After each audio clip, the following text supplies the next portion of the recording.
Brilliant. Okay. So, right, let's share screen again, and then we'll start.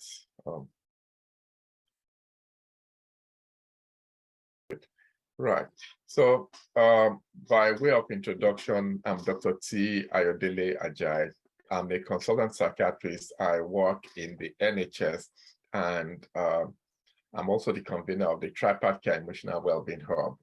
The Tripart Care Emotional Wellbeing Hub is a safe, sensitive online space where we can discuss issues of mental well-being in a non-judgmental way, in a way to provide information and to support each other, and particularly to look at mental well-being and mental health in a culturally sensitive way, looking at the view lens, or looking at the lens, looking at mental health through the lens of people who are from ethnic minority backgrounds, particularly the Black ethnic minority background, but also looking through a spiritual lens, particularly for the Christian community, because we do know that when we look at those two groups, the Christian community and also Black ethnic minority backgrounds or ethnic minority background, there could be particular spins or particular holdbacks or stigmas that are associated with mental problems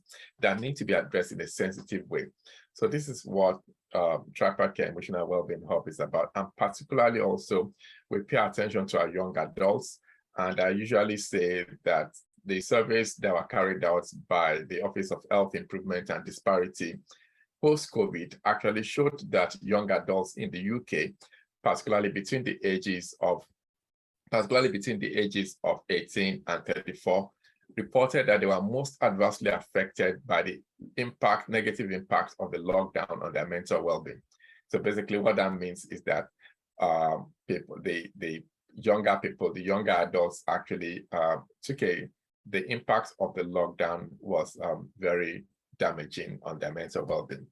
And that's one of the reasons why they are one of the groups that we really focus on and pay attention to during these meetings. So this is a very poignant slide, and it's one of my favorite quotes when I think about mental health and sleep and mental well-being. It says, adequate sleep is so key to brain and mental health. It's one of the most damaging myths of the 21st century. In fact, I've added fallacy to it. That productivity can be increased by cutting back on sleep time. It's a lie.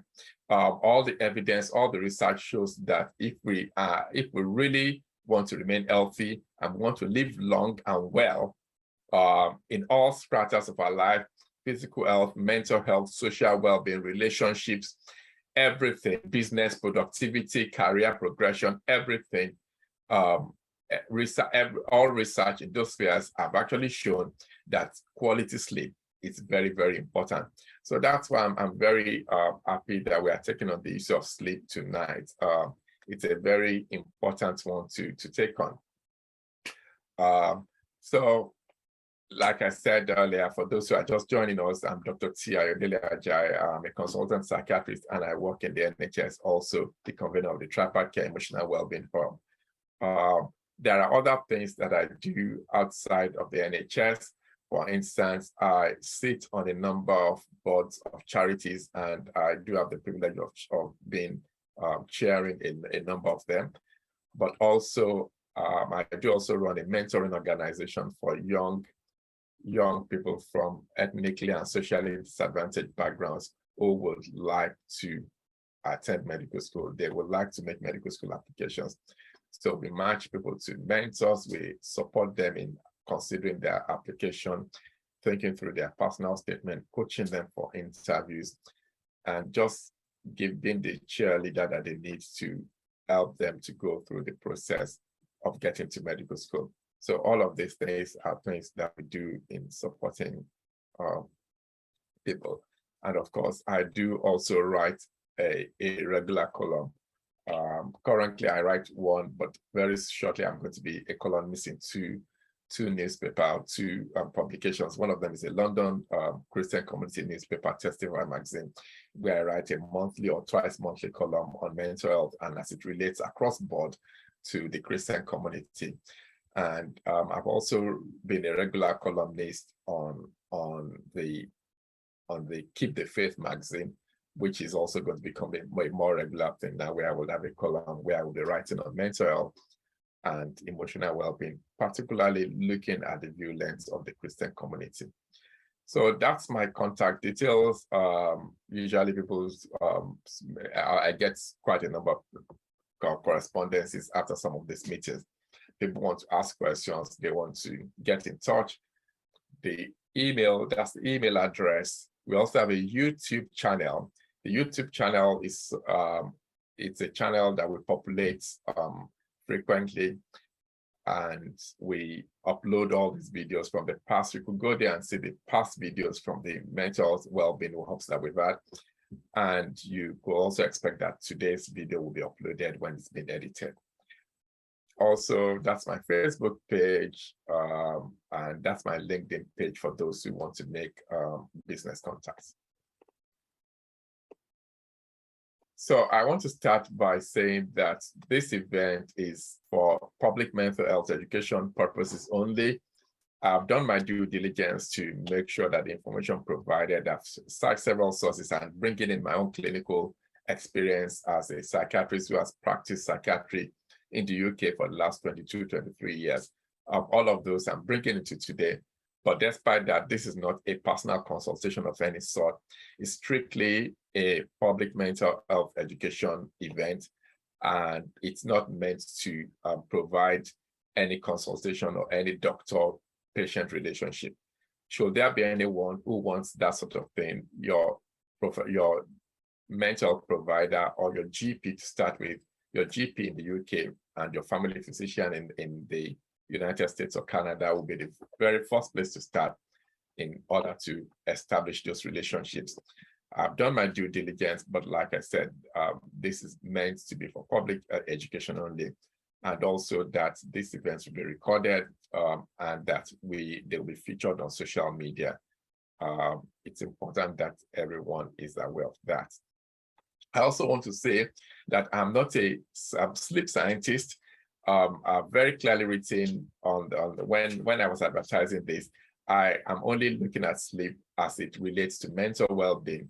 So I'm not a sleep neuroscientist of any sort, and I'm not a sleep specialist. But I do know that sleep plays a very key role in remaining emotionally well, and also that one of the challenges that I support my patients and clientele to deal with is to be able to achieve decent sleep, because decent sleep is half of the job done in terms of, it's very crucial and key to managing mental well-being. If anyone finds any of the content that will be shared today, if anyone finds that disturbing or distressing, please do speak to somebody. You can send me a personal inbox message so that we can look at how to support you. So housekeeping, I'm going to thank you everyone for, thank you because you've switched off, you've muted yourself, and please do remain muted except you wanted to ask a question. Please feel free to use the chat room to make comments, to give feedback, and to ask questions as well. I've got a co-host with me tonight, and my co-host is my very dear daughter, B. Boyukumi, who also writes a blog. She writes a blog, It Matters to Be, and she's a clinical psychology student herself. So she has been co-hosting with me for some time, and she'll be co-hosting today and picking up all the questions and making sure that the chat room is well manned. So we've talked about who is in the room. I welcome everyone who's just joined us. I've talked about my personal profile. The Tripart Care model actually looks at the model of mental health, looking at the biological model, which is what are the things, what are the chemical processes, what medication can be prescribed in terms of remaining mentally well. But also it looks like the social model in terms of what are the social things that can be done to help mental well-being and emotional well-being, your relationships, your associations, the way you use your time, all of those things, volunteering. But also, we also looking at these three paths. We are also looking at the psychological model in terms of what can talking therapy offer, what can psychological therapy offer in terms of helping us to remain well in our mental health, but also it also looks at the spiritual model. And I think that's the unique thing. And this is something that I've always been very open about, that I'm a Christian. I do also have leadership roles in the church that I attend, and that I sit on the pastoral team, and that a lot of my life values, in fact, all of my life values and ethics are shaped and formed by my Christian faith. So one of the interesting things in my life, or that I'm interested in, is to see how science actually supports scriptures and how those how some of those things play out. So the tripart care model is actually supportive of the trend from the Royal College of Psychiatrists that actually says that the spiritual aspect of our patients, or spiritual aspect of mental well-being, is something that psychiatrists in the UK should begin to pay attention to. I've talked about the trigger a lot, and I've said that I'm not a sleep specialist.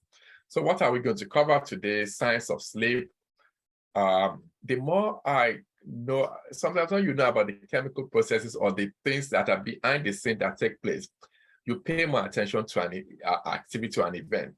You know, I hear things like people say, oh, they're going to sleep when they die.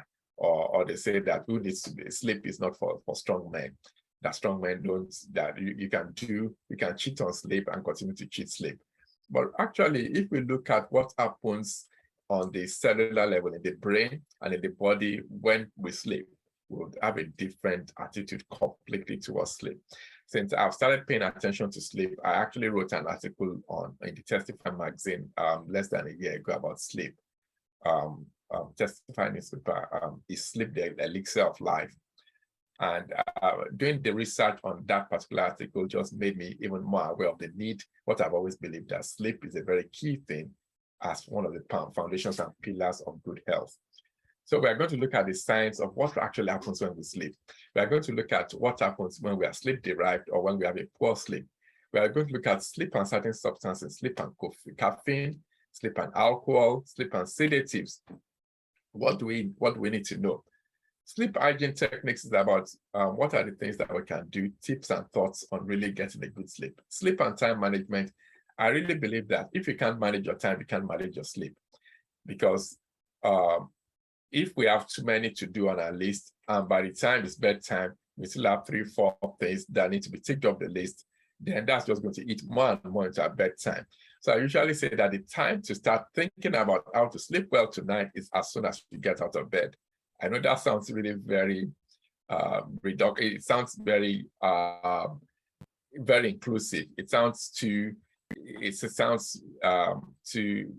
extensive or too inclusive, or maybe ambitious. But the reality is that as soon as we get out of bed, if we are going to sleep well and we're going to continue to sleep well, that's the time and to start thinking about tonight's sleep in the choices that we make.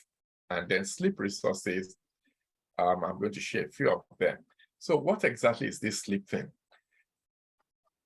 One of the people that I follow the most when it comes to sleep is a professor of sleep science, sleep neuroscience from Berkeley University, who happens to actually be a British man. He's from Liverpool, but he now practices in the United States, in California. And he said that the single most, that's Professor Matthew Walker. And he said the most single thing, effective thing you can do in respect to your body and promoting your body, resetting your body and brain health, is that you pay attention to your sleep. So that sleep is the most effective thing you can do in resetting your brain and body health. I mean, that's profound. It's a huge statement to make, but it's the reality that, you know, if there was something we could do to really help ourselves in terms of how we manage our body, sleep is one of them. I know we talk a lot about exercise, which is also very related. We talk a lot about what we eat. We talk a lot about rest, but sleep is a very, very key thing. And what happens during sleep is not, when we are asleep, we don't know what's happening. We are unconscious more. We are actually unconscious when we are asleep. We are not aware of what's happening in our environment and what's happening around us. But the fact that we are not active in terms of physically active, moving around, talking, eating, drinking, does not mean that there's not a lot happening. In fact, I was listening to a podcast by Dr. Matthew Walker, and he was saying that if you go into a sleep laboratory and that you are out of the sleep laboratory, you put somebody to the sleep laboratory, you are not sure what they are doing, you are outside the laboratory and you are looking at their brain activity, that there is a certain realm of sleep that they go to that you are not actually able to tell whether they are awake or not, because the activities are so similar to what happens when the brain is awake, that except you go back into that laboratory and you actually eyeball the person and see what they are doing, whether they are awake or not, you might not be able to tell the difference.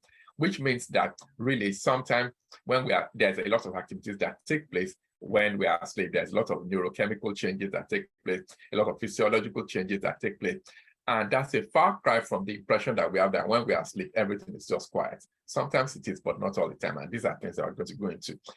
And really, in the literal sense of it, the brain actually recovers. The process of sleep is one of the elixirs, one of the benefits, one of the opportunities and the benefits that God has given us to actually sort of recuperate, sort of restore ourselves for the brain and the body to sort of rejuvenate itself. So we also do know, for instance, that there's a lot to do with brain retention, memory retention, for instance, takes place during sleep. So when we are awake, we learn things, but the ability to be able to lay those things down as memory and to actually be able to reproduce them has a lot to do with good quality sleep. And of course, the regulation of our metabolism, the way we handle the food that we eat, the way we handle glucose, all of those things I'm going to go into very shortly. So sleep is not an add-on. Sleep is not something that it's the last thing I do in the day, so it's not priority. I don't plan for it. I don't prioritize it. Sleep is actually something that we should prioritize. Sleep is actually something we should pay attention to. And we're going to see the reasons in a minute. So really, the chemical process of sleep is related to a chemical that is released and generated day in day, as the minutes turn into hours and the hours turn into days. Our brain, the cells in our brain with the neurons, just like the cells in our brain are called neurons. The cells that make up the brain, they are called neurons. And they generate this chemical called adenosine, and it builds up over the course of the day. Over the course of the day, it builds up, and at some point, as it builds up, it gets to the point in which it occupies brain cells. There are certain brain receptors that it occupies.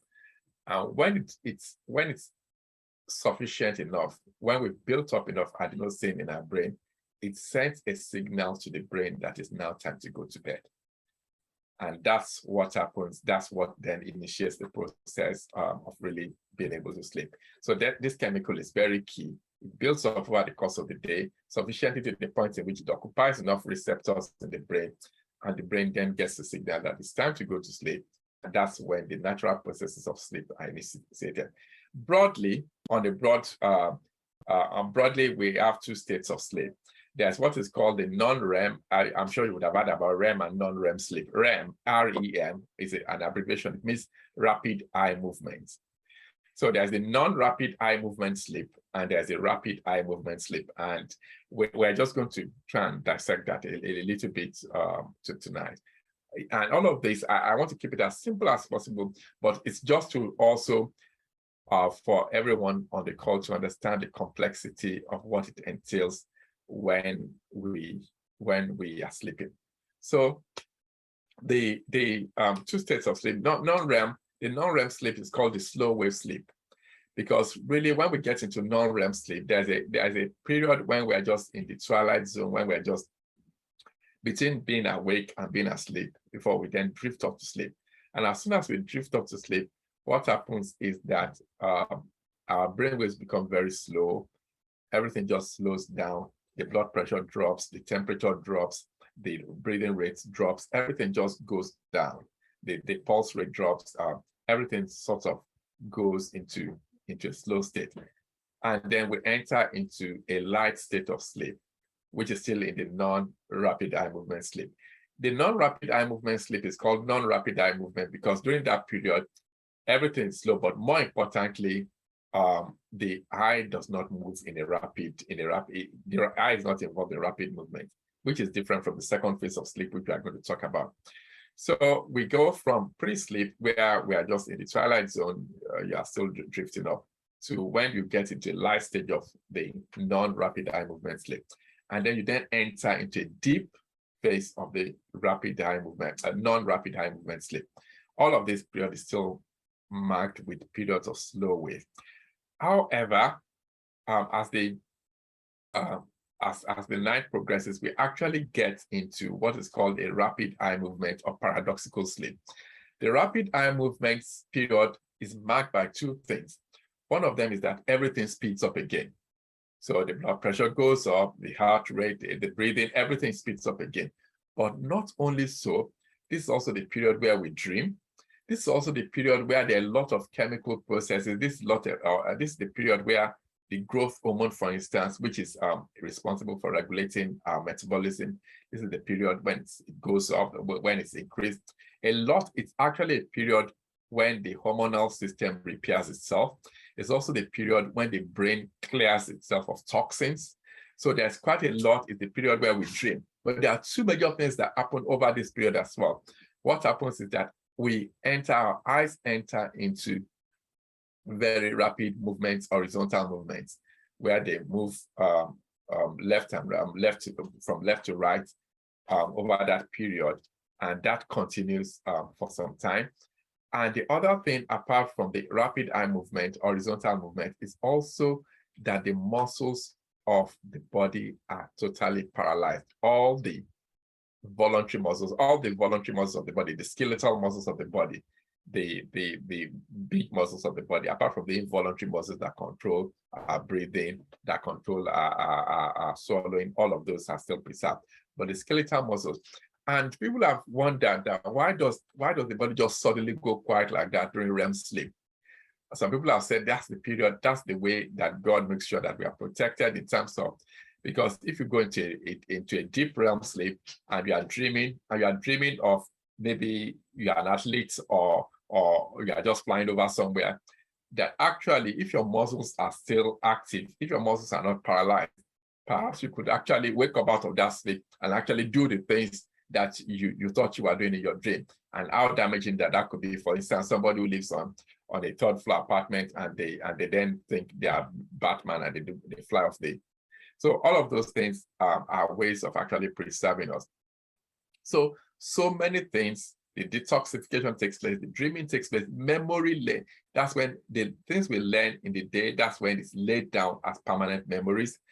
It's also a period when our moods are regulated, and that's why when you've had a poor night's sleep, you are likely to be grunty and you are likely to be really very not so nice to be with in the day.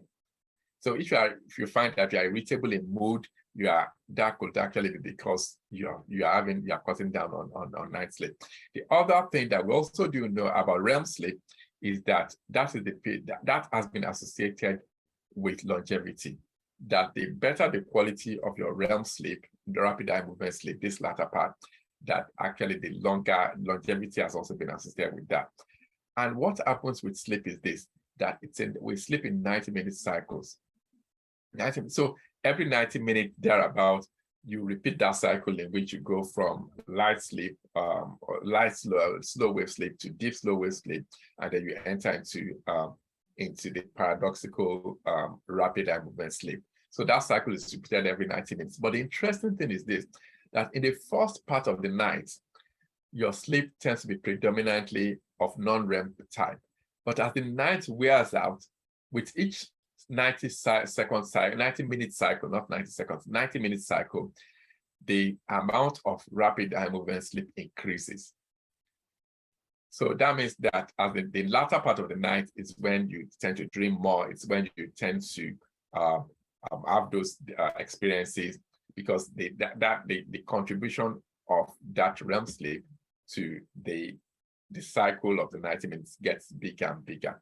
And interestingly, that's the part that is also associated with the better the quality of your REM sleep, the better the quality of the more better chances of longevity. And just to talk about figures, there was some study that showed that 5% reduction in rapid eye movement sleep on a chronic basis had been associated with 13% higher risk of death.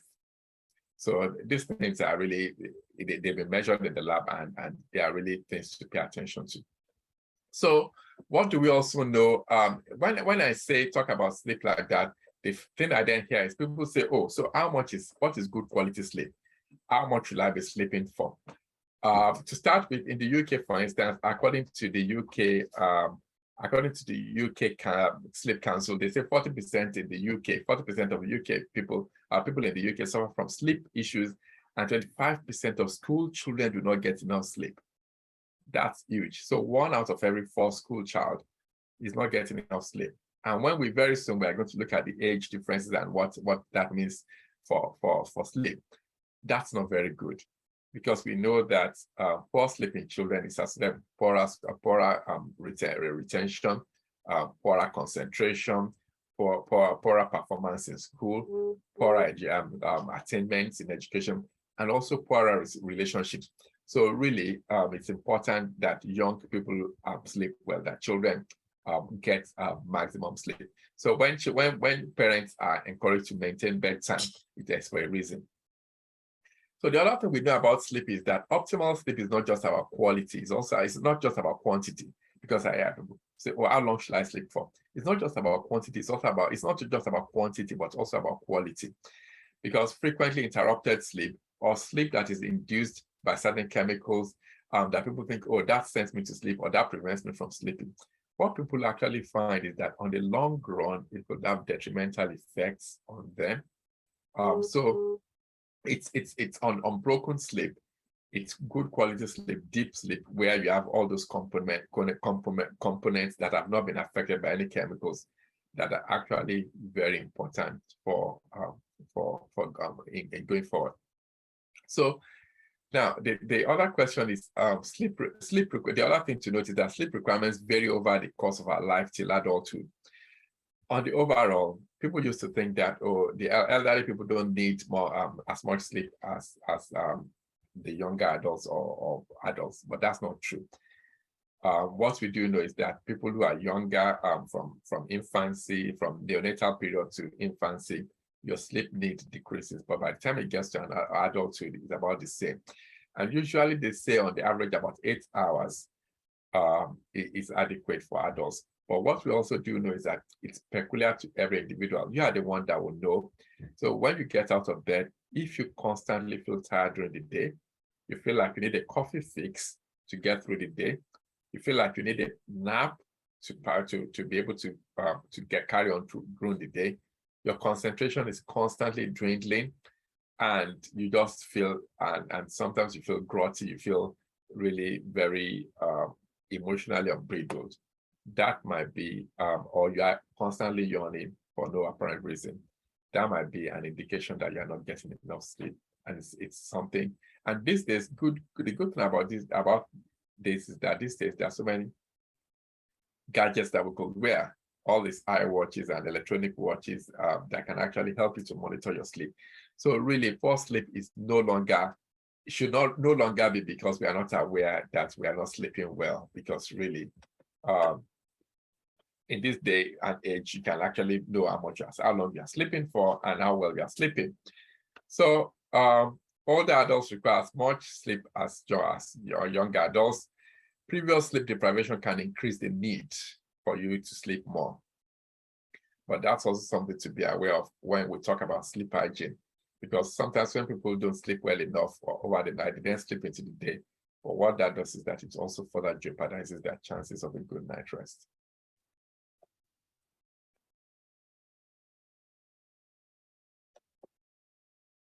Right, so this is just a table that shows the recommended amount.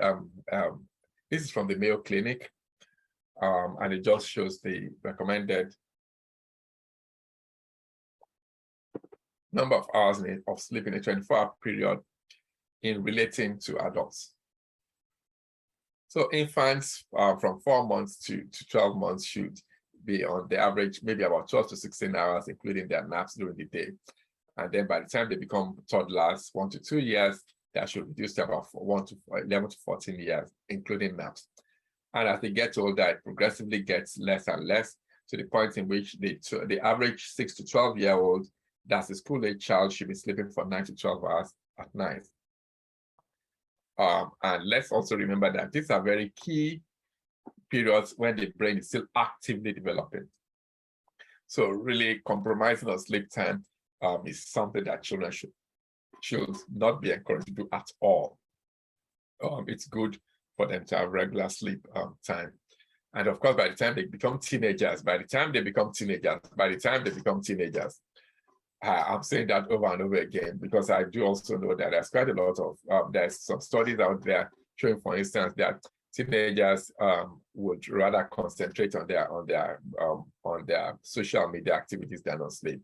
There was a study that showed that after bedtime, on the average, an average teenager sends about 40 text messages after bedtime. And I remember discussing this with one of the young adults in my life, and it was just saying, oh yeah. And they said, oh, are you surprised? In fact, they said, oh, I thought it was going to be more than that. So really, for those who are parenting teenagers, and maybe they are teenagers or young adults here, please do be aware that that people who are between the age of 13 and 18 should actually be sleeping for optimal brain health and body health. They should be sleeping for about 8 to 10 hours every 24 hours. And of course, as one become adults, 7 hours or more. Really, it's not, for most people, you need at least 7 hours, if not more, depending. Like I said, it then becomes how you feel when you get up in the morning. If you feel that you haven't had a good night rest, it's probably because you haven't, because your body is telling you something. And other people, I also hear people say, at what point should I become worried? At what point should I seek help? If you have difficulty going to sleep or staying asleep for 3 nights in a week for a 3-month period, I think that allowance has been put there because sometimes we do know that when there have been events in people's lives, losses, bereavements, job losses, or changes in relocation, all of those things, all of those major things, having a baby, all of those things could depress or could disrupt sleep rhythms. But if it's still for natural reasons, one is not able to sleep well, either because of difficulty going to sleep, difficulty staying asleep, difficulty waking too early, for 3 nights in a week for a 3-month period, then it would be a reason to seek help. And there are so many things, so many physical health problems that are associated with that: chronic pain, even things like high blood pressure, or even mental illnesses. There are quite a lot of things that might, and of course the substances that people use, that could interfere with having a good night rest, having a good sleep at night. So what are the health benefits of sleep? Because we've been tweeting about this sleep. I've been going on and on. But before we do that, let's first talk about what are the health risks. Weight gain. And may I also say that it's not just weight gain. So when people who want to, it's not just weight gain in terms of when somebody is not sleeping well, one is at more risk of gaining weight, because what happens is that when one sleeps, it actually also, it sends messages to certain chemicals that are associated with our appetite and tells our body whether we are full or not. So it also affects the way we make use of the chemicals, the food that we take in, the glucose that we take in. So when that's not well taken care of, then there's a risk of weight gain, which is associated with poor sleep. But the other thing I wanted to say is that also people who are having difficulty, who want to lose weight, could find that to be a problem if they are not sleeping well. And these are all research, it's all based on research, that weight loss can be hindered by poor sleep. Because when we don't sleep well, there's chemical chaos in the brain, and that affects it, and that chemical chaos is transmitted to the body. It's during these sleep hours that are all the hormonal system resets itself, rejuvenates itself, and sort of goes back to recalibrates itself. So when that does not happen, then it's bad news. And for the gym goers, for fellow gym goers who are keen on developing muscles, building the six-pack, may I also advise that there is clear research showing that muscle building and laying down muscle, laying down fibers is actually associated with good sleep, and that you may not really be able to get those gains if you are not sleeping well at night, because there's a link between your growth hormone, which regulates your metabolism, which also regulates growth of any sort in the body, and sleep. There's a spiking of growth hormones when somebody is sleeping, particularly the rapid eye movement sleep that I mentioned earlier. And also, there is a marked reduction in that growth hormone spike when one is not sleeping well, when one is not getting enough of those REM sleeps. So BMI associated more than 30, diabetes, hypertension, poor learning and memory, we've talked about that, suppressed immunity, because also, in fact, suppressed immunity, and this is key, I'd like to talk about this a bit. There was some study that I also read about where they actually took people, they did a sleep study, and chronically they deprived people for sleep for just a week. And then they studied their DNA. They carried out DNA studies. And what did they find? They found two major things. One, there's something that's called upregulation. Upregulation has to do with the fact that some genes are enhanced, their activity is enhanced. Downregulation has to do with a dampening of the effect or the activity of certain genes. So when you upregulate a gene, you actually make it more expressive. You allow it to do its work more, to express itself in the bodily functions and the functions that are essential to life more. And when you dampen or downregulate a gene, you are dampening its effects to be able to regulate, to be able to do what it's meant to do. What did they find for the sleep-deprived group? They found two things. One, there was an upregulation of genes that are associated with stress hormones. That's one. So they were more likely to be stressed. But also, what they also found was that there was also a downregulation of genes that were associated with developing immunity and actually expressing immunity. So basically, what they were saying was that actually sleep deprivation, when they looked at it on DNA analysis for just a single week, it's not a long period. They found out that yes, there was a depletion of the genes that were associated with managing stress, but also the ones that were also associated with managing immunity sort of were downregulated. So it meant that people were more likely to be stressed, but their immunity were also more likely to be compromised. Also, such is the profound effect of sleep on well-being. There's quite a strong link between chronic sleep deprivation, and that's also at cellular level, and also higher risk of certain cancers. In fact, such is the effect that the World Health Organization have now regraded, a few years ago, regraded sleep deprivation resulting from shift work as a possible carcinogen. A carcinogen is a situation or a condition or a chemical that is likely to promote or trigger the production of cancer cells. So really, that's how huge this is. I know I'm sorry it's sounding very bleak and very all down in the dump sort of thing, but it's the reality. And sometimes we need these facts to be able to make our decisions and to be able to really know what we are dealing with and to make changes in our life. Strokes, suppressed immunity, poor concentration, and of course, dementia. There is clear evidence, research, strong enough research, making links between chronic sleep, poor sleep history in earlier life, particularly adult life, and then later development of dementia. And the interesting thing is this, that actually they've also studied the people with dementia and found out that actually the brain before the manifestation of the disease, that there had been brain changes 10 years earlier. Can you imagine what could have happened if 10 years earlier that had been picked up and people had made lifestyle changes, simple lifestyle changes? The other thing to bear in mind is that actually there are simple life changes that can be made and to prevent one from going down that disastrous route. We also do know that sleep problems, for instance, sleep deprivation is a powerfully known trigger of mental relapses. So mental conditions, bipolar affective disorder, even schizophrenia, any of the psychotic illnesses.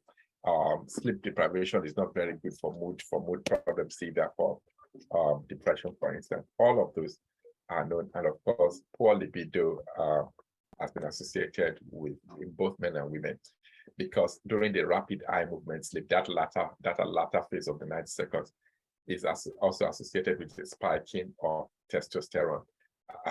And we do know that poor testosterone is bad news. One of the bad it's associated with poor life outcomes in terms of longevity. But also we do know that when testosterone is low, it will suppress energy, and also it's associated with building fat and also with cardiovascular problems. All of this, and of course, prostate cancer has also been named as part of the consequences. Also, still thinking about poor sleep and impact, poor decision-making capacity. There was a study that was carried out. They had two groups of people. They had this group of people who were they were sleep deprived. They were kept awake with all sorts of activities for the entire night. And there were the group of people that were allowed to have a regular 8-hour sleep. And what they did was they made them perform an aptitude test, which was situational judgment. They made them aptitude tests in terms of really thinking and assessing how they think and how their decision-making ability was. The interesting thing was this, that they found out, not surprisingly, that the people who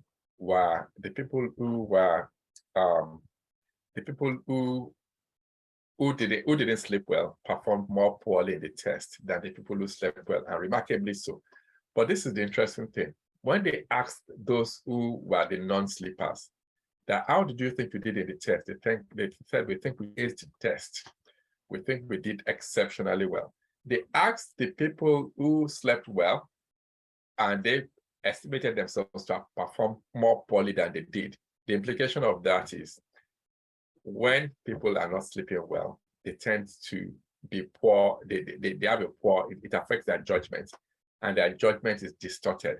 So they are done poorly in the test and they believe they did well, because their poor sleep had affected their cognition and their judgment and their decision making.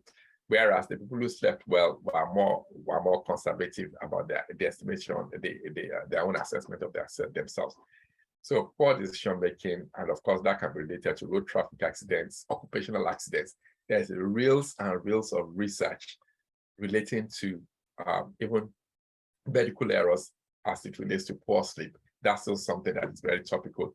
And thankfully, I do say that the way that the pressure and the pressure that doctors were under when I was training late in the 90s is not very late in the 90s and early in the 90s.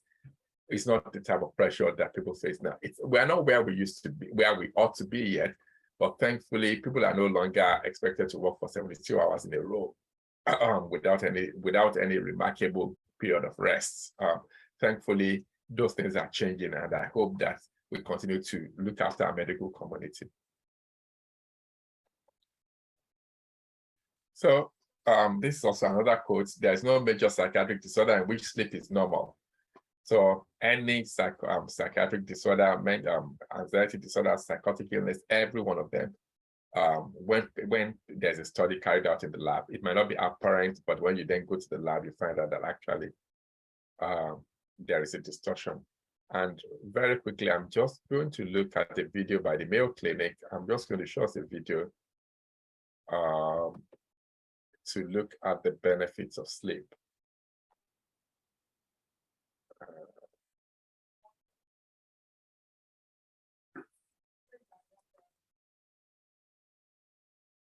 Just going to do this.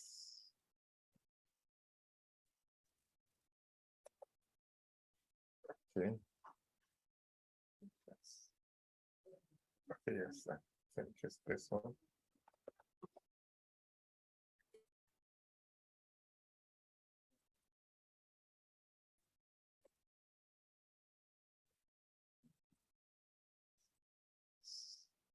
I just want to be sure that the volume we've got the volume so we don't end up with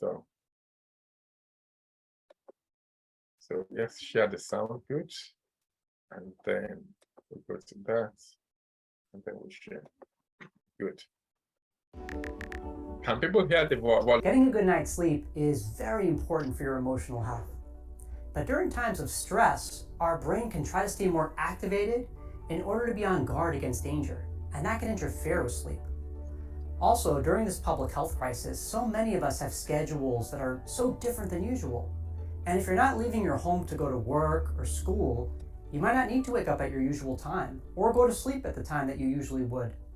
In fact, you might find yourself going to sleep at different times each night and waking up at different times each day.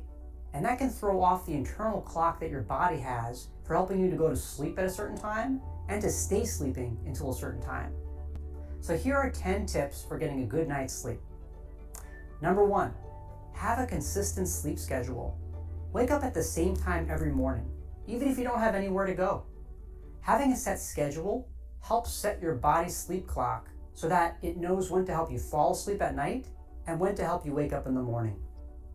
Number 2, avoid naps during the day. If you must nap, keep it short, half an hour or less, and only in the morning or at the latest in the early afternoon. Number 3, stay active during the day. If it's possible, go outside, get some daylight. That helps people fall asleep at night. Number 4, use your bed only for sleep. Don't lay in bed while doing things like playing on your phone or watching TV. You want your brain to associate being in bed with going to sleep. Number 5, avoid caffeine and alcohol in the evening.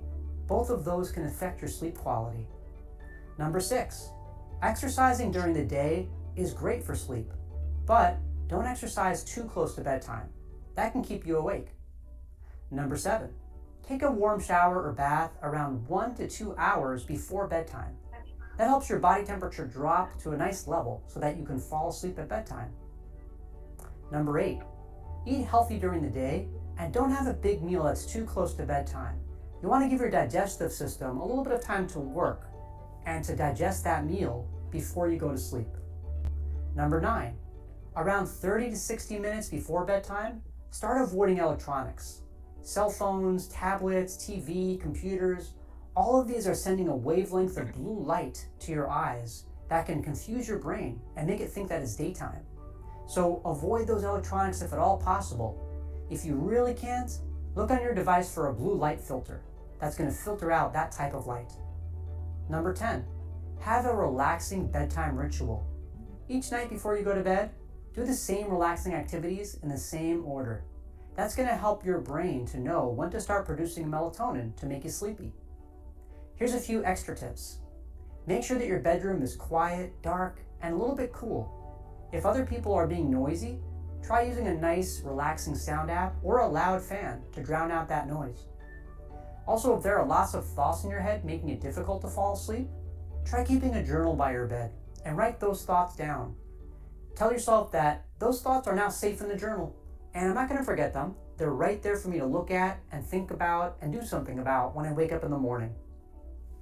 Also, try to get the amount of sleep that's right for you. Most adults need around 7 to 9 hours. Kids need even more. And on the other hand, don't go to sleep unless you're actually feeling sleepy. Don't keep a clock by your bed. But if it feels like you've been laying in bed for around 15 minutes and you're not falling asleep, don't sweat it. Just get out of bed and do something relaxing until you feel tired. Then try again.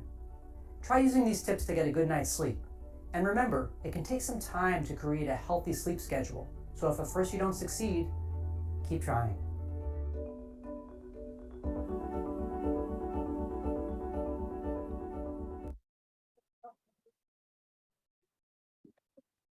Right, okay.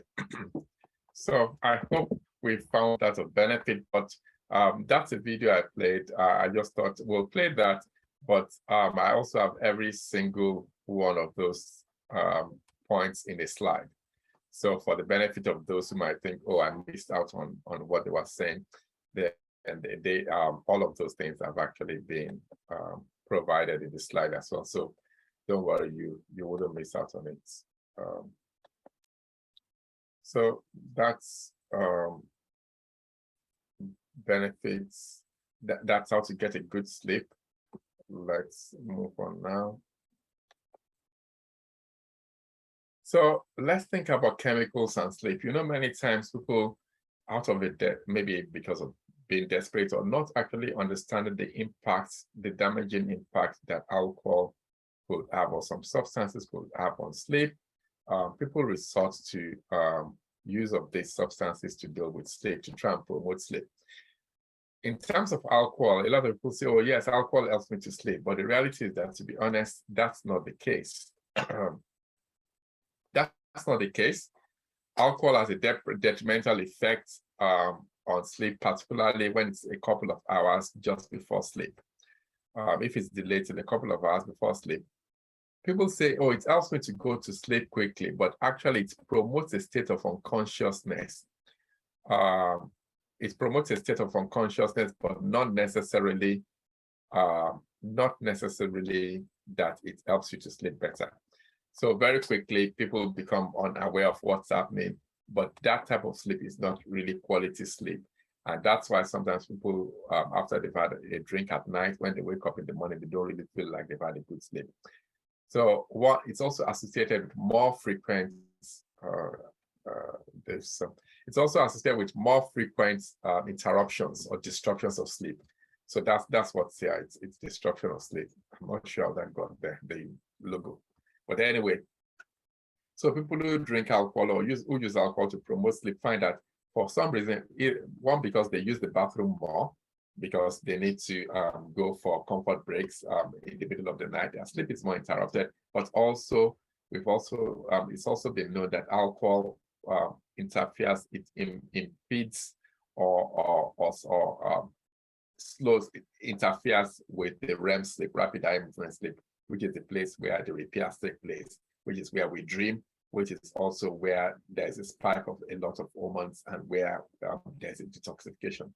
So really, alcohol and sleep are not really compatible, even though one can be lured into the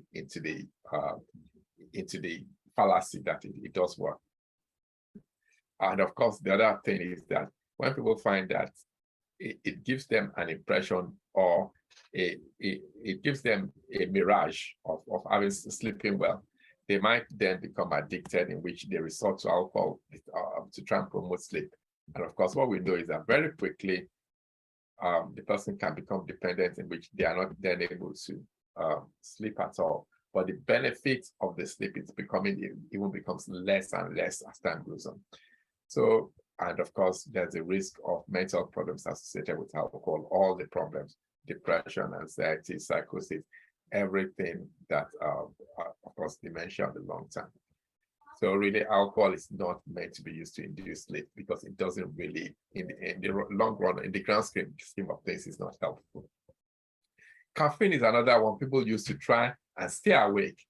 But we do know that caffeine has a long half-life. Half-life is the number of hours or the number of minutes it takes for the body to get rid of half of the total chemical that was put in it. So now, in this case, our caffeine has about 8 hours half-life, which would mean that that's about how long it takes to get rid of those substances from the system. And so that's why really it's not a good thing to take alcohol in the last half of the day. And the other thing is, people usually ask me, what's the safe amount of caffeine? Sorry, I meant caffeine, not alcohol. What's the safe amount of caffeine that one should take? Coffee, tea, not more than 3 cups of stimulant drink. So that means that if you've taken 2 coffees, then you shouldn't have more than 1 tea.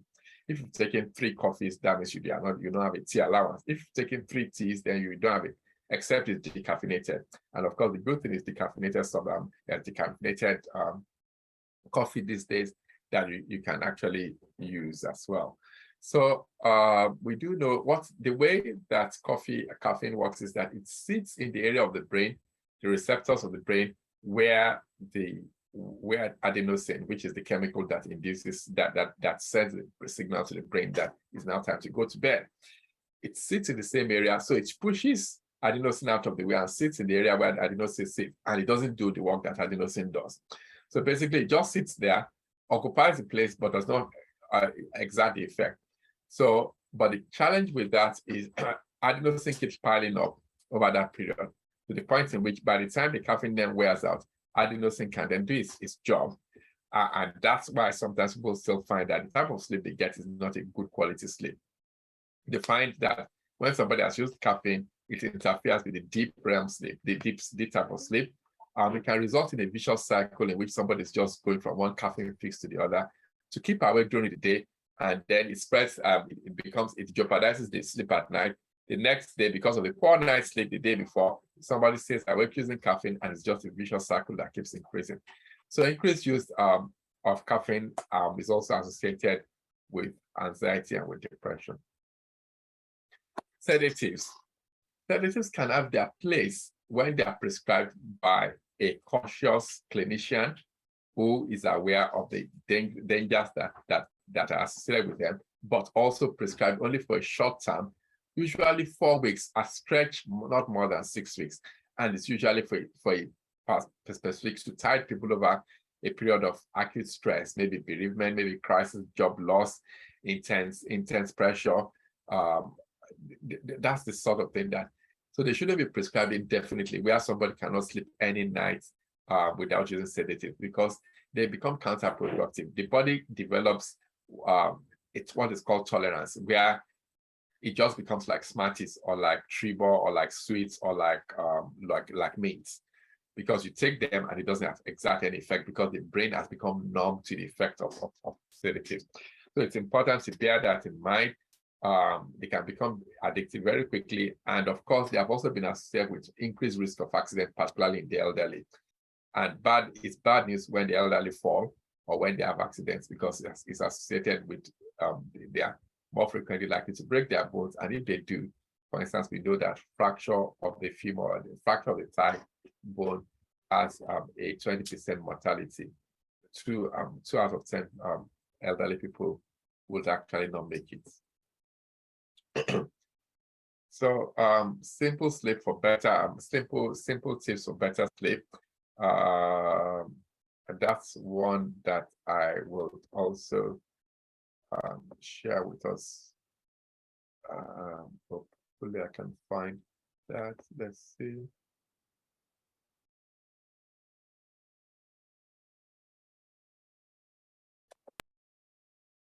Okay. Yes, simple sleep, simple tips for better sleep. That's the one. So I'm going to stop sharing and then share it again. Yeah, simple tips for better sleep. Yeah, good. Let's just be sure that we've got the sound. Yes, we've got the sound. And this is an Every Mind Matters video. I'm Colin Espy, Professor of Sleep Medicine at the University of Oxford, and here I want to share with you some of the core principles to help you improve your sleep. There are several things you can do to improve your sleep, and the first important one is to value your sleep, to take it seriously. It might sound simple, but try to make sure that you get enough sleep weekdays and weekends. This could involve going to bed earlier, it could involve actually spending less time in bed. The important thing is you figure out the right space for sleep in your life. Prioritize your sleep. That means actively choosing to sleep over something else. With everything that's happening at the moment, you're likely to see some disruption to your normal routine. It may be difficult, but maintaining a regular sleep pattern is really important. Commit to winding down and getting to bed. Personalize your sleep. Sleep is very personal, so you should spend some time understanding your personal sleep requirement. It may be recommended that we get between 7 and 9 hours of sleep. However, this won't necessarily be the same for everyone. You need to work out your best sleep window. Experiment. Find out what's right for you and what fits in with your daytime and nighttime schedule. Trust your sleep. We're all designed for sleep, so trust that once you get your pattern into shape, that your sleep will work for you. But if you can't sleep, if you're lying awake and you think it's about a quarter of an hour or so, that's long enough. Just get up, go and do something else for a while, go back to bed when you feel sleepy tired, and once again trust that your sleep will come naturally. Protect your sleep. Probably the most important thing that impacts on our sleep is the racing and worrying mind. Try to wind down before you go to bed and include in that a time to jot down things that have been on your mind so they won't trouble you at night.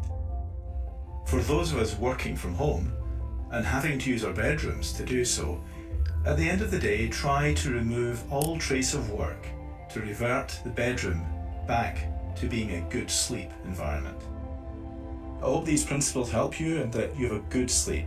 And to sleep better and to support your mental well-being, search Every Mind Matters.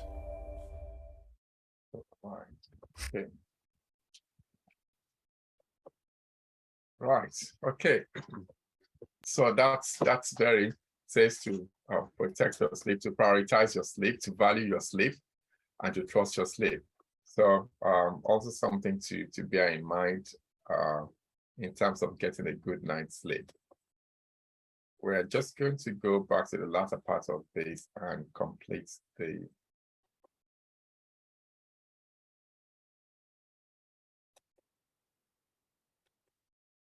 okay.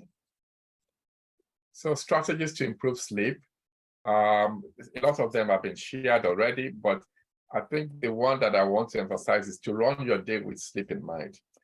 So as you are making your decisions during the course of the day, the things you are putting into your diary, maybe weeks before, or the things that you are putting into your diary on the day, the things you are saying yes or no to, it's very important to bear in mind that there is a bedtime. Always bear that in mind. What's your bedtime? How does this commitment fit into my bedtime? We've talked about alcohol and nicotine, using bedroom only for sleep and intimacy, avoiding staying in bed for more than 25 minutes, has been said, avoiding daytime naps.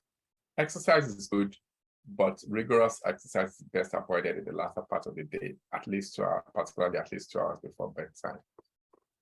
Aim to expose yourself, aim to expose yourself was what I meant to write. Aim to expose yourself to natural daylight through the period that you, through the period of throughout the course of the day. Observe regular bedtime routines, even when sleep is poor. So that's about really, there's a tendency to want to lie in when you think, oh, I was struggling last night. I didn't go to bed until 1 a.m. when my usual bedtime is 10 o'clock. So I'm going to sleep into 10 a.m. or 10. It's not a good idea, because what we are doing is that there's a clock, an alarm clock in the brain that actually regulates sleep. When we do that, we are just messing with the alarm clock, and we are giving these mixed messages. Just going to have a drink of water. So, winding down routine, like it's been said, journaling, Bible study or reflection is one of them. Reading. If you are not able to sleep, you could pick up a book, warm bath, relaxation exercise. So these are gentle exercises like just playing with your toes, just wriggling your toes, doing your calf muscles, nothing major like the gym thing. So it's just to really try and get you relaxed. But also, the other thing to bear in mind is that some of the things you could also do in terms of helping you to do for a bedtime routine is to think about relaxation music. Some people find that relaxation music, not taking your phone to bed, because of course there's blue light and there's a tendency to pick it up when it's just by the bedside table. Some people have even done things in which they put apps on their phone that makes it automatically shut down at a particular time. Some people have gone to the point in which not only have they also downloaded such apps, they've also made it password coded and they don't have the password. So they give somebody whom they are accountable to the password, which means that really there are several hoops that they need to negotiate before they can actually access their phone at night after bedtime, which is a good thing if you feel that there is a challenge. One of the things that I also recommend for people is that Google actually has a Google test. There's a test on Google that actually you answer 5 questions and it helps you to know what your social media use is like, or what your screen time use is like, whether it's healthy or not, and what you need to do about it to give you recommendations. So those are some of the things that room ambience is a very important thing. It's been said, we've said about the cool, dark rooms are optimal. So when the temperature is too hot or too cold, it might prevent you from sleeping well at night and all the consequences. We know that our temperature drops by about 1 degree centigrade or 2 degrees to 3 degrees Fahrenheit every when we go to sleep anyway. Comfortable mattresses.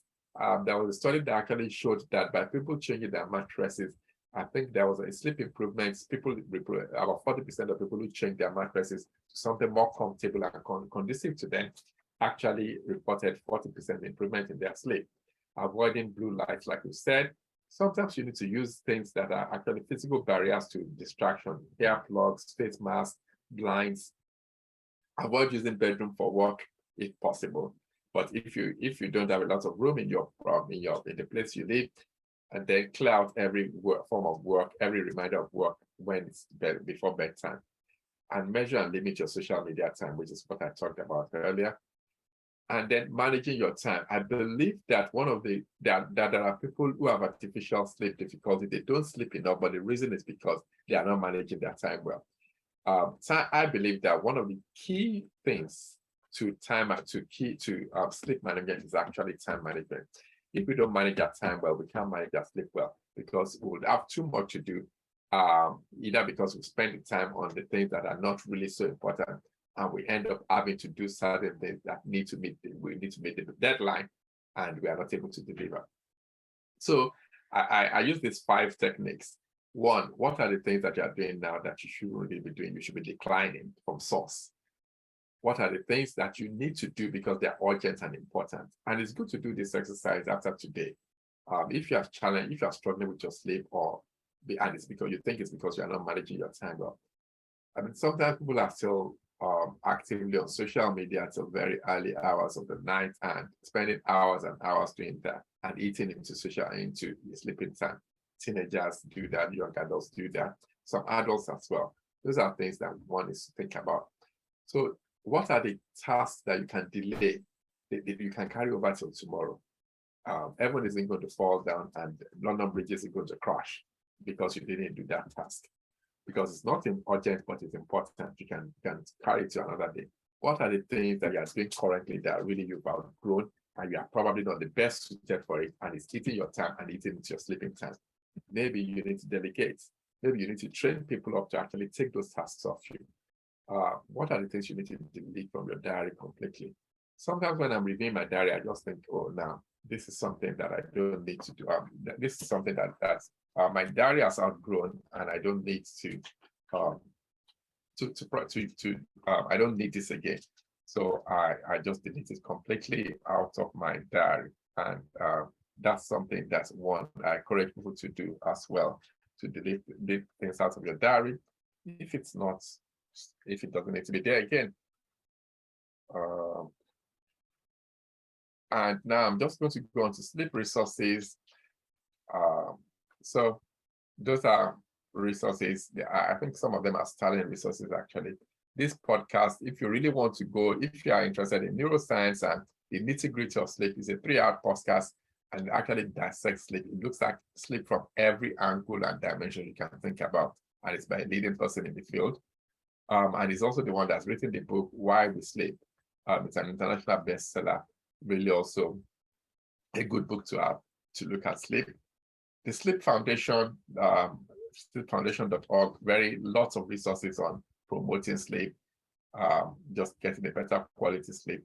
Every Mind Matters, I just showed us the video. There are quite a lot of videos like that, short clips on all sorts of themes on the Every Mind Matters website, www.everymind. If you Google Every Mind Matters, it should bring them up. That's our college, Royal College of Psychiatrists. Quite a lot of information on there as well on public health in terms of managing sleep. And then that's an article I wrote for the Testify newspaper, Sleep, the Elixir of Life. It looks at all of these things again and some of the things that we can do and some of the research base in terms of what the research actually says about what we can do in improving sleep. And there's a UK Sleep Council as well, which is also a charity that helps to promote good sleep because of how important it is to our well-being. And of course, these are my contact details. Sometimes people get in touch to ask questions. You can also visit our YouTube channel. You can subscribe, Tripart Care. There are about 43 videos or so currently on there, and that's growing. In the coming weeks, I will be uploading. In the coming days, I'll be uploading a few more videos that we've done that I'm just going through editing. And then that's my LinkedIn page for those who want to connect professionally. And at this point, I'm happy that we've been able to finish early enough to allow for any comments, any questions. So we have the next 10 minutes to ask questions, to make comments, and then we can round up. So I'm quite keen to hear from you regarding your questions, your comments. I would also see, I don't think there is anything in the chat, but I'm just going to check that there's nothing currently in the chat.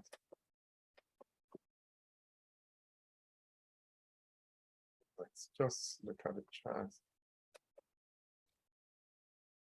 Okay, nothing currently on the chat, please. Okay. Okay, I got to know about, okay, you got to know about the program because you follow me on Facebook. Okay, thank you for that. Right, okay, there is a new message. Very educative and insightful. Thank you. You're welcome. So if you have any comments and experiences to share, what do you do to promote good sleep? What have you done in the past that has prevented you from sleeping well? Right, okay, good. Thank you for doing that. That you'll be sharing with your friends and family. So if there's anything that you've found that works for you, for instance, there are some people, relaxation music, there are quite a number of YouTube videos, and some of them are also faith-based. Some of them are actually Christian music, relaxation music. Some of them have scriptures that people can actually use to promote sleep. It's been done to actually, I think they're called sleep meditation scriptures that people can actually play. They're very mellow. They are actually meant to send you to sleep. So as long as be careful to make sure that you are not making contact with the blue lights. So it might be just making sure that the lights are not coming to your eyes. But or doing that maybe a few hours before bedtime.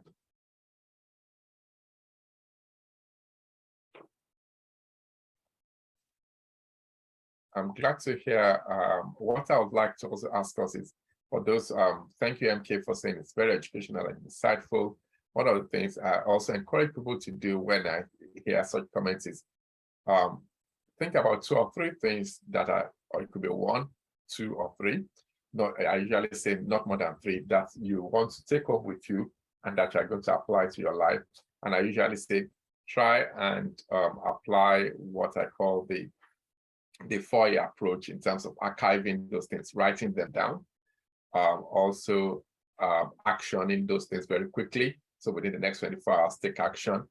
And then thirdly, accountability, getting an accountability partner to say, oh, I attended that Tripart Care seminar on Thursday night, and I've decided that I'm now going to have a bedtime routine. I'm going to have a hot cup of chocolate before maybe 2 hours before bedtime, and I'm going to have a shower. I'm going to install an app on my phone that is going to power out my phone or power out all the apps 2 hours before bedtime, which is from the 8 p.m. because 10 p.m. is my bedtime. And I'm committing, please hold me accountable. I'm speaking to you as a friend or as a spouse or as a dad or as a mom or as a sister or brother. Please hold me accountable. And so that's about accountability. And the third one is assessment. Assessment in terms of, in a week's time, review how you are. Is this working? Is this not working? So thank you for that. I can see thank you for the feedback. I can only see that 5 tips in the few slides before. Okay. 5 tips in the few slides before. Would you like to share which ones are those, Brother Femi? And then somebody said, thank you, Doctor, for the great work. God bless you immensely. God bless you too. very wonderful session tonight. I personally do take some things on serious, but now I now know I'll pay more attention to avoid them and gain a better night's sleep. Thank you very much. Okay, good. That's good that there are things that oh, what were the 5 tips in the few slides before? Okay, I'm still sharing, isn't it? So that's good. I'll just go back. Is it this one? Is it the one on time management?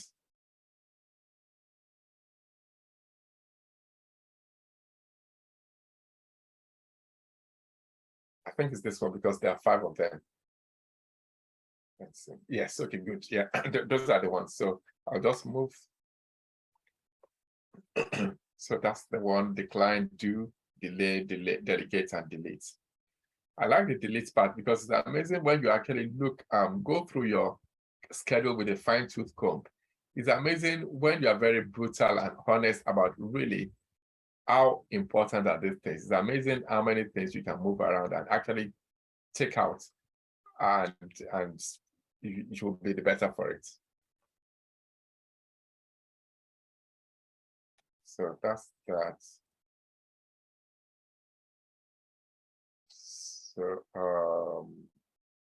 So some take-home messages. Okay. Right. Okay. So if there are no questions, I'm quite glad at the time management tonight because we are able to finish on time and also able to entertain all the comments without having to rush. So that's a good thing. So thank you all for joining us tonight, and please do consider subscribing to our YouTube channel. I'm just going to put those details on here so that anyone can do that. That's Tripart Care. The Tripart Care.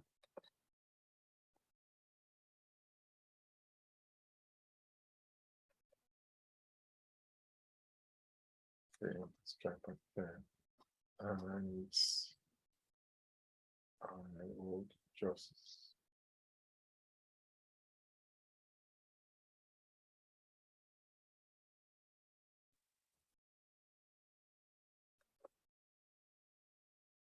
so that's Tripart Care, which I'm going to copy. Oh, here, good. Right, and then I'll put that on the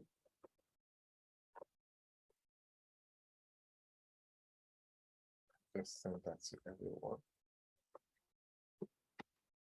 So that's that. If you just click, and of course, the other thing is that we also have a WhatsApp group for those where I send in mental messages, relevant messages, tips. They're usually infographics and tips on mental well-being every single day. I try to do that. Also, Tripart Care.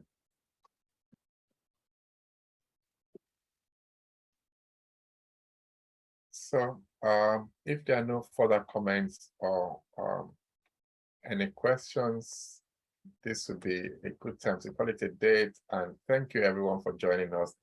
And do look forward to our meeting in February, in September.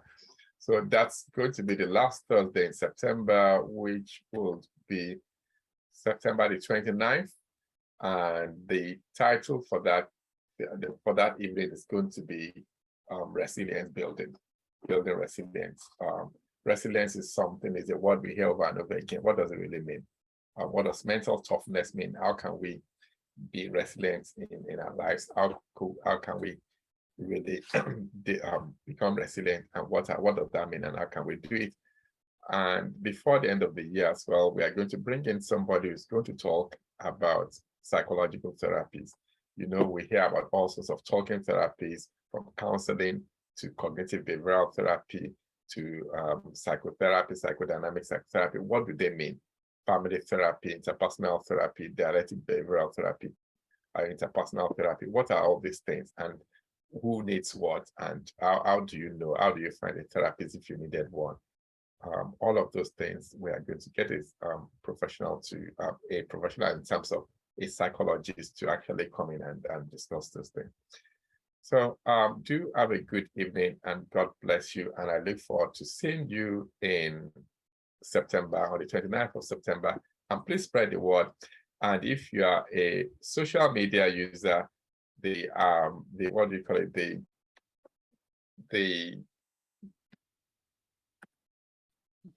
what to use is Tripart Care. That's the hashtag. The hashtag is Tripart Care if you wanted to do any posts on Facebook or on LinkedIn or anything on social media. Thank you very much, and have a good night.